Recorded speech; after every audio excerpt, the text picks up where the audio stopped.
Good morning students, स्वागत है आप सभी का एक बार फिर से ऑनलाइन क्लासेस में। हम बीए फर्स्ट ईयर की ज्योग्राफी पढ़ रहे हैं। बीए फर्स्ट ईयर की ज्योग्राफी के अंतर्गत पिछली कक्षा में हमने अर्थ मूवमेंट को समझा था, भू संचलन को हमने समझा था। भू संचलन किसको कहते हैं? भू संचलन के अंतर्गत होने वाली गतियों को समझा था हमने। एपिरोजेनिक और एक्सोजेनिक गतियों को समझा था हमने। कौन सी गतियाँ अचानक होती है, कौन सी गतियाँ धीरे धीरे होती है। तो एक बार फिर से उसको रिवाइज करते हुए हम देखेंगे भू संचलन। इसका डायग्राम मैंने कल आपको बनवाया था, एक बार फिर से मैं आपको इसको करवा देता हूँ। देखिए, भू संचलन जो होता है इसके अंतर्गत पृथ्वी में दो प्रकार की गतियाँ होती है, दो प्रकार के उच्चावचों का निर्माण होता है। एक प्रकार की जो शक्ति होती है वो होती है अंतर्जात शक्ति, और दूसरे प्रकार की जो शक्ति होती है वो कौन सी होती है? बहिर्जात शक्तियाँ। अंतर्जात शक्तियाँ और बहिर्जात शक्तियाँ, इंडोजेनेटिक फोर्स और एंडोजेनेटिक फोर्स, ये दो प्रकार की शक्तियाँ इसमें कार्य करती है। फिर इसके बाद देखते हैं हम अंतर्जात शक्तियाँ जो है ये दो प्रकार की होती है। अंतर्जात शक्तियाँ दो प्रकार की हमने आपको बतलाई थी। कौन कौन सी दो प्रकार की होती है अंतर्जात शक्तियाँ? पहला प्रकार होता है दीर्घकालीन शक्तियाँ या पटल विरूपणी शक्तियाँ, यानी कि जो बहुत लंबे समय तक पृथ्वी के ऊपर क्रियाशील रहती है, कार्यशील रहती है। किसी भी स्थलाकृति को चेंज करने में ये काफ़ी लंबे समय का वक्त लेती है। ठीक है, तो ये दीर्घकालीन शक्तियाँ हैं। और दूसरे प्रकार की कौन सी है? आकस्मिक शक्तियाँ, सडनली होने वाली आकस्मिक शक्तियाँ, जो अचानक पृथ्वी के ऊपर उत्पन्न होती है। ये अंतर्जात बलों के कारण है। अंतर्जात बल क्या करते हैं?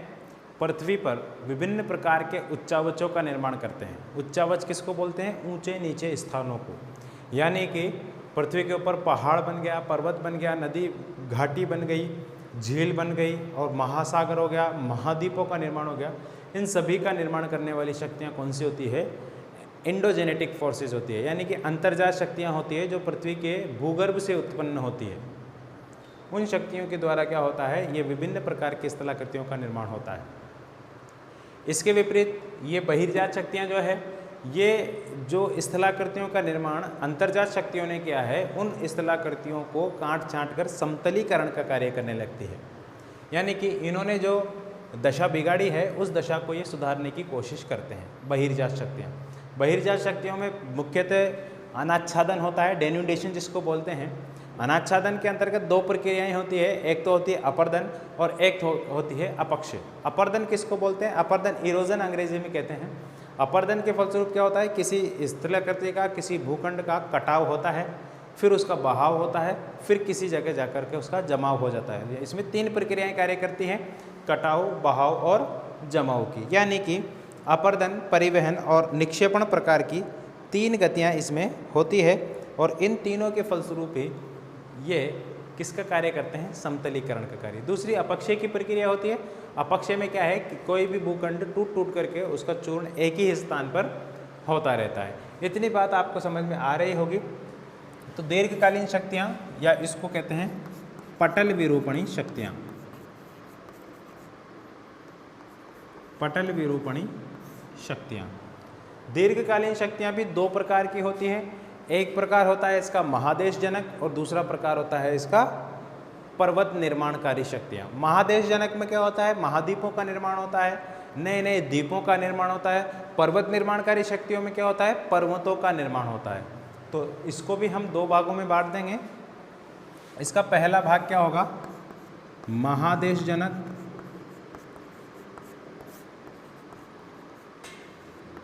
और दूसरा क्या होगा? पर्वत निर्माणकारी। पर्वत निर्माणकारी शक्तियाँ। बात समझने की कोशिश करना, बिल्कुल आसान बात है। ये डायग्राम बहुत इंपॉर्टेंट है जियोमॉर्फोलॉजी के अंतर्गत। भू स्थलाकृतिक विज्ञान जो होता है, भू आकृतिक विज्ञान जो होता है, उसके अंतर्गत बहुत इंपॉर्टेंट चैप्टर है ये। इसमें से कम आपका 60 या 70 नंबर का मैटर इसमें से पूछ लिया जाता है। ठीक है, क्योंकि इसमें अंतर्जात बल आ गए हैं, पृथ्वी के अंदर कार्य करने वाले जितने भी बल हैं। बहिर्जात बल हमने पहले ही पढ़ लिए, वो बल भी इसमें आ जाते हैं। तो महादेशजनककारी जो शक्तियाँ हैं ये दो प्रकार की होती है। महादेशजनककारी शक्तियाँ भी दो प्रकार की होती है। एक तो मैंने आपको बताया था ऊपरी मुखी यानी कि अपवर्ड मूवमेंट, और एक होता है अधोमुखी यानी कि डाउनवर्ड मूवमेंट। अपवर्ड मूवमेंट के अंतर्गत क्या होता है, पृथ्वी का कोई भी भूभाग ऊपर की तरफ उठने लगता है। जब कोई पृथ्वी का भूभाग ऊपर की तरफ उठने लगता है तो उसको कहते हैं ऊपरी मुखी गति।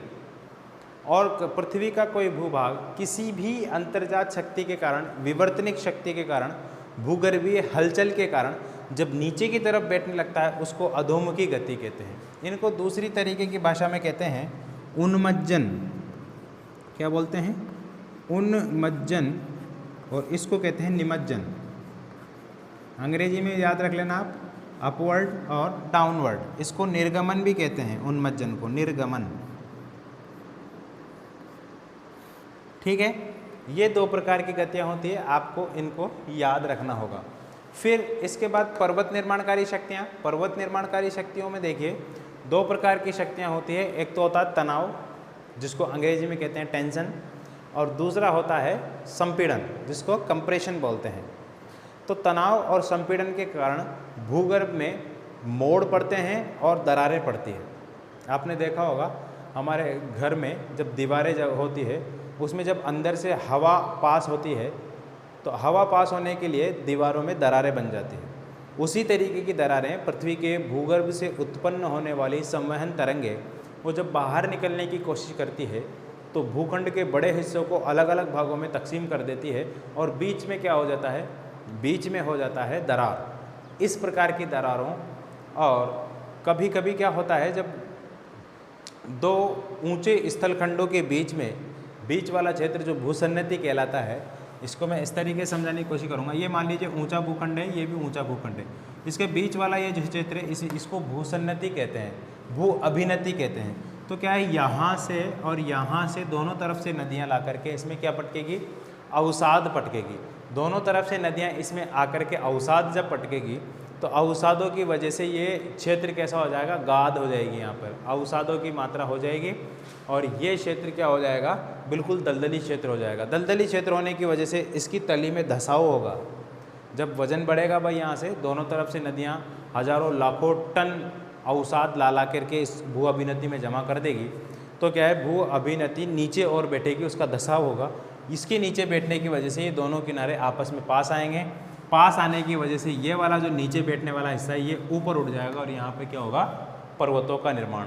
इस तरीके से जब दो भाग आपस में एक दूसरे के नज़दीक आते हैं, यानी कि उनमें गति होती है, अधोमुखी गति जिसको बोलते हैं, अपसारी गति, अभिसारी गति जिसको बोलते हैं, उस अभिसारी गति के परिणाम स्वरूप क्या होता है, अभिसारी गति के परिणाम स्वरूप पर्वतों का निर्माण होता है। अपसारी गति जो होती है एक दूसरे की विपरीत दिशा में जब जाते हैं तो उसके परिणाम स्वरूप किसका निर्माण होता है, भ्रंश का, खाई का निर्माण होता है।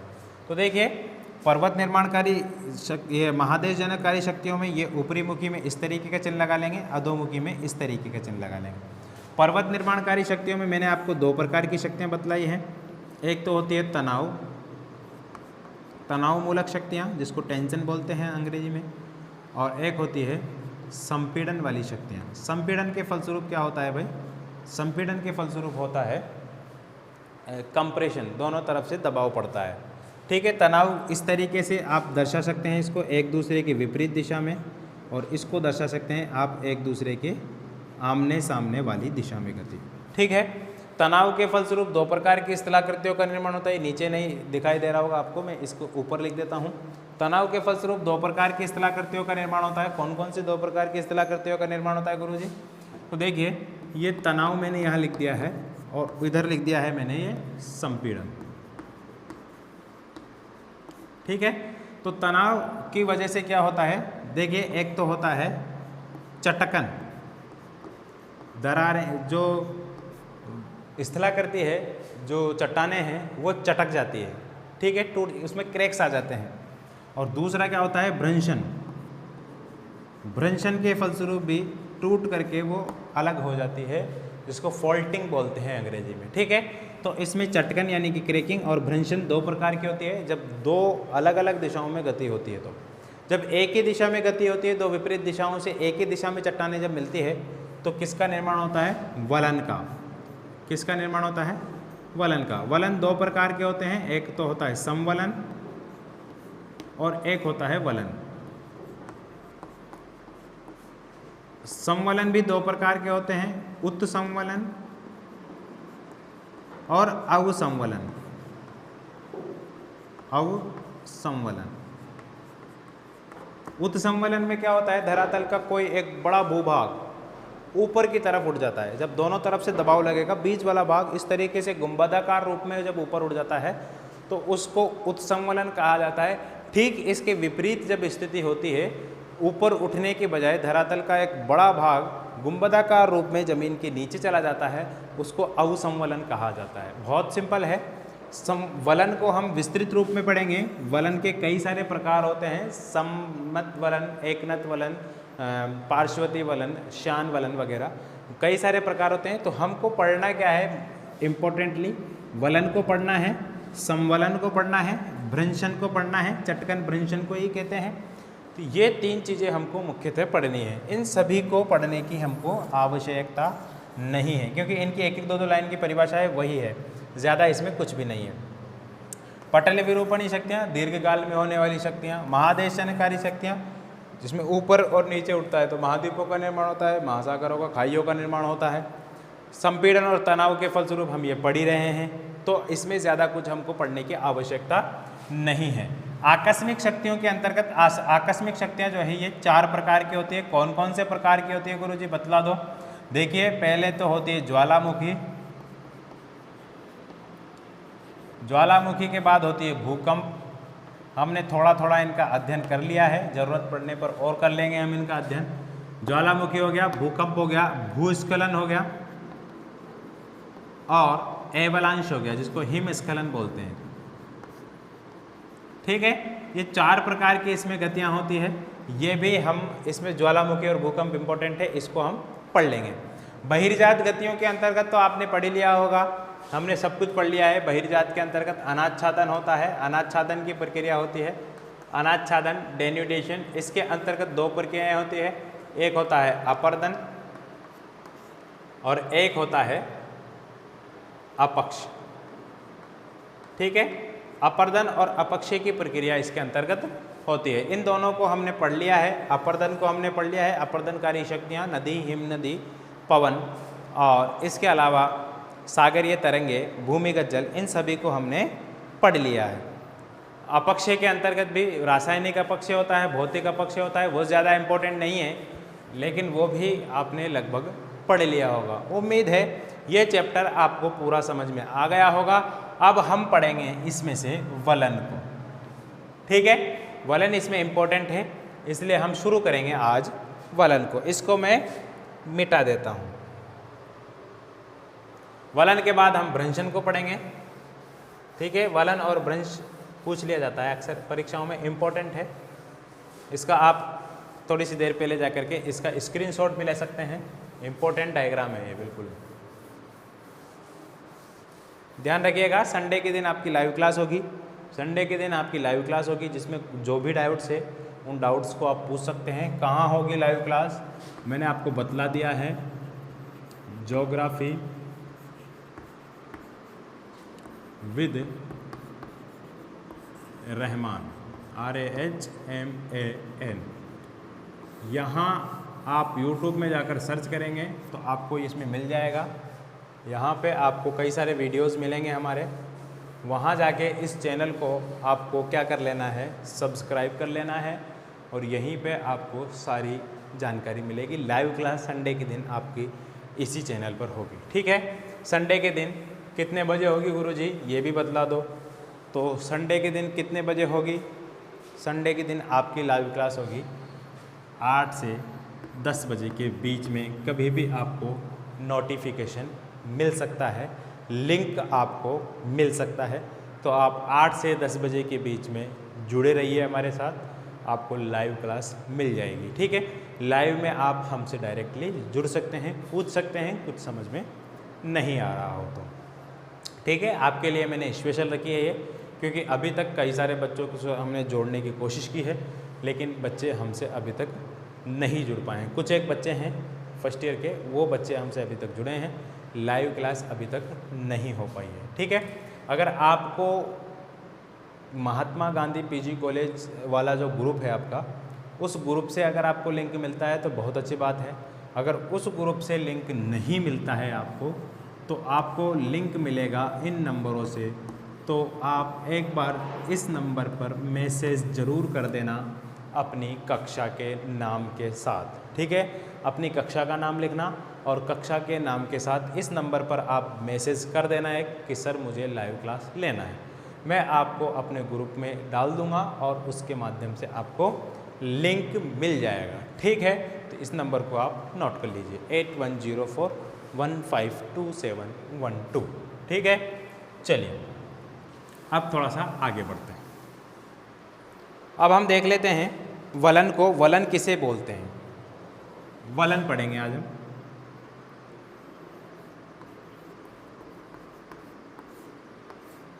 अंग्रेजी में बोला जाता है फोल्ड। वलन किसको बोलते हैं गुरुजी? वलन बोलते हैं जब कोई भूभाग संपीड़न क्रिया के फलस्वरूप, जब किसी भूभाग में क्या होता है, संपीड़न की क्रिया होती है। संपीड़न बोलते हैं दोनों भागों का इस तरीके से आपस में मिलना। संपीड़न के फलस्वरूप, किसके फलस्वरूप? संपीड़न के फलस्वरूप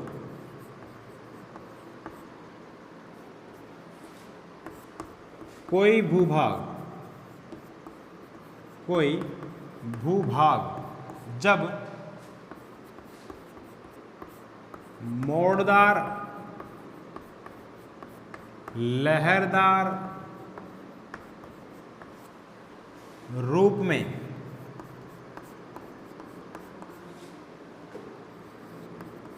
ऊपर उठकर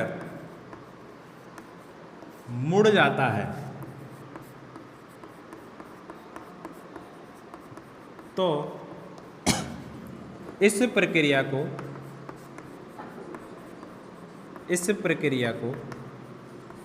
क्या कहा जाता है? इसी प्रक्रिया को क्या कहा जाता है? वलन कहा जाता है, फोल्ड। जैसे हम कागज को फोल्ड नहीं करते, उसी तरीके से फोल्ड कहा जाता है। इंपॉर्टेंट बात क्या है इसमें? इंपॉर्टेंट बात यही है कि इसमें क्या होगा, संपीड़न की क्रिया होगी। किसकी? संपीड़न की क्रिया होगी, और संपीड़न की क्रिया के फलस्वरूप की कोई भूभाग जब दोनों तरफ से उसमें दबाव लगेगा, तो बीच वाला भाग जो है इस तरीके से, बीच वाला भाग जो है इस तरीके से लहरदार मोड़ों के रूप में ऊपर नीचे उड़ जाएगा। और किसका निर्माण हो जाएगा? बोलो, पर्वतों का निर्माण हो जाएगा। ठीक है, पर्वतों का निर्माण हो जाएगा। इस तरीके से कोई भूभाग ऊपर नीचे उड़ जाएगा, पर्वतों का निर्माण हो जाएगा। इसी को क्या बोलते हैं? वलन। क्या बोलते हैं इसी को? वलन। चलिए, वलन की परिभाषा आपने लिख ली, अब वलन के प्रकार अब लिखेंगे। ठीक है, वलन के प्रकार। वलन कई प्रकार के होते हैं। देखिए, जब कभी कंप्रेस जो होता है, यानी कि दबाव जो होता है, वो दबाव कम या ज़्यादा हो जाता है, तो उसके अनुसार स्थलाकृतियाँ बन जाती है। ठीक है, तो देखिए पहला प्रकार लिखिए इसमें, समनत वलन।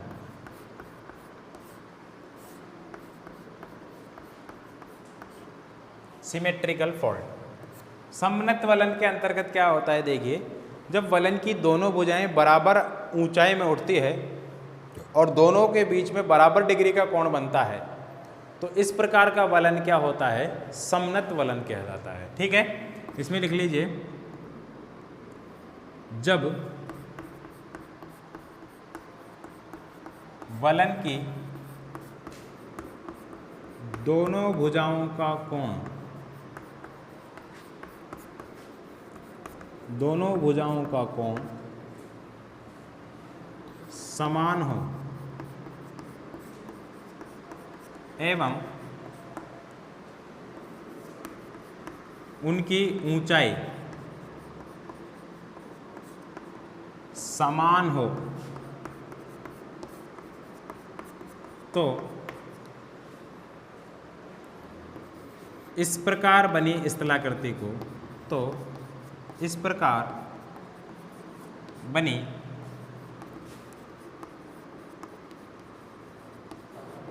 स्थलाकृति को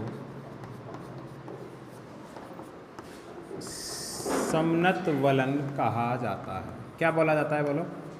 समनत वलन कहा जाता है। ठीक है, इसका चित्र बना लीजिए आप। समनत वलन कहा जाता है। चित्र इसी तरीके से बनाना है आपको। ये स्थलाकृति है, इतना ऊंचा ये भाग उठ गया इसका, यहाँ से आपको इतना ही डाउन करना है और यहीं से आपको फिर इतना ही इसको ऊंचा करना है। मतलब ये होना चाहिए आपका कि ये वाला भाग और ये वाला भाग समान ऊंचाई का होना चाहिए, ये वाला और ये वाला समान ऊंचाई का होना चाहिए। आगे भी अगर बनाना चाहो तो ध्यान रखें, इसमें जो डिग्री का कोण बना है वो मतलब ये स्थलाकृति बराबर आगे चलनी चाहिए। ठीक है, इसको आप अच्छे से बना सकते हैं।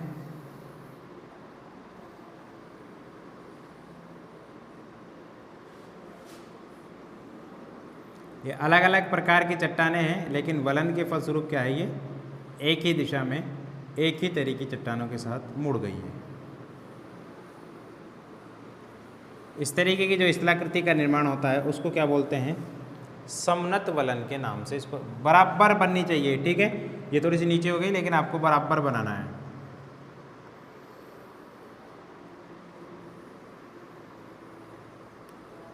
ये जो मैं दूसरी लाइन बनाना हूँ, ये दूसरी लाइन मैं दूसरी चट्टान के लिए बना रहा हूँ। इसमें हम दूसरी स्थलाकृति बना देंगे अभी, यानी कि चट्टानें जो है अलग अलग प्रकार की होनी चाहिए। वो सभी चट्टानें मुड़ेगी एक साथ, क्योंकि दबाव सभी चट्टानों पर लगा हुआ है, इस वजह से।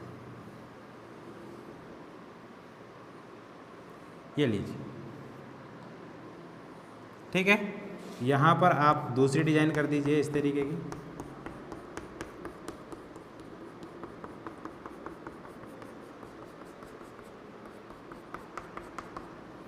बीच वाली को खाली रहने दीजिए, इसको भी आप दूसरी डिजाइन में कर दीजिए।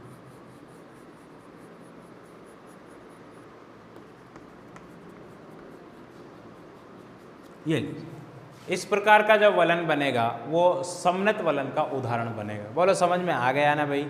समझ में आ गया तो आज के लिए सिर्फ इतना ही। मिलेंगे कल और समनत के और प्रकारों को पढ़ेंगे, साथ ही साथ भ्रंश को पढ़ेंगे। मुझे दीजिए इजाज़त और आप रहिए खुश। मिलते हैं कल, तब तक के लिए नमस्कार।